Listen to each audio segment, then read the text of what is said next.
नमस्कार दोस्तों, आज हम अर्थशास्त्र के बारे में चर्चा करेंगे। अर्थशास्त्र का अर्थ, अर्थशास्त्र की परिभाषा तथा अर्थशास्त्र के प्रकार। यानी अर्थशास्त्र दो भागों में बटा हुआ है, व्यष्टि अर्थशास्त्र और समष्टि। आखिर अर्थशास्त्र है क्या? अर्थशास्त्र दो शब्दों से मिलकर बना हुआ है। तो जैसा कि मैं कह रहा था कि जानते हैं अर्थशास्त्र है क्या। अर्थशास्त्र का मतलब है अर्थ दो शब्दों से मिलकर बना हुआ है, अर्थ जमा शास्त्र।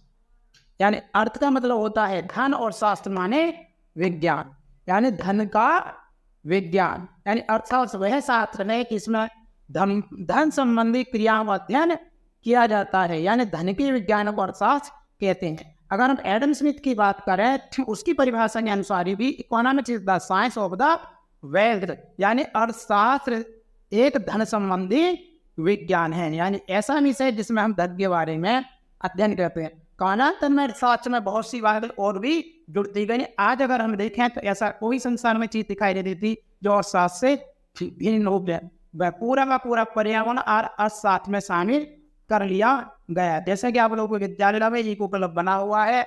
इको क्लब के जो हेड होते हैं अक्सर देखा गया है कि वह भी अर्थशास्त्र के ही अध्यापक। अब हम जानते जा रहे हैं अर्थशास्त्र के विषय वस्तु के बारे में, अर्थशास्त्र के प्रकार के बारे में। तो अर्थशास्त्र दो भागों में बटा हुआ है, व्यष्टि अर्थशास्त्र और समष्टि अर्थशास्त्र। अर्थशास्त्र की वह शाखा है जिसमें व्यक्तिगत आर्थिक इकाइयों का अध्ययन किया जाता है, यानी सूक्ष्म विषयों का अध्ययन किया जाता है। उस अर्थशास्त्र की शाखा को हम कहते हैं व्यष्टि अर्थशास्त्र। जैसा जो इसको इंग्लिश में बोलते हैं माइक्रो इकोनॉमिक्स। माइक्रो का मतलब ही सूक्ष्म, जब सूक्ष्म विषयों का अध्ययन किया जाएगा तो उसे व्यष्टि अर्थशास्त्र कहते हैं। इसके उदाहरण आ जाएंगे आपका मांग का नियम, पूर्ति का नियम, उत्पत्ति का नियम, कीमत का निर्धारण। यानी जो तुम्हारी व्यष्टि वाली बुक है उसके जो चैप्टरों के नाम है, टॉपिकों के नाम है, वो इसके उदाहरण या चल कहे जा सकते हैं। आप आम भाषा में मान लीजिएगा अर्थशास्त्र एक जंगल में पेड़ की भांति है जिसे मीनार पर खड़े होकर के दूरबीन की सहायता से देखा जा सकता है। यानी बात वही आ गई अकेला। समष्टि अर्थशास्त्र जैसा कि हमने यहाँ बताया, सामूहिक इकाइयों का जिस विषय में अध्ययन करेंगे, जब हम अर्थशास्त्र का सामूहिक इकाइयों का अध्ययन करते हैं तो उसे हम समष्टि अर्थशास्त्र कहते हैं।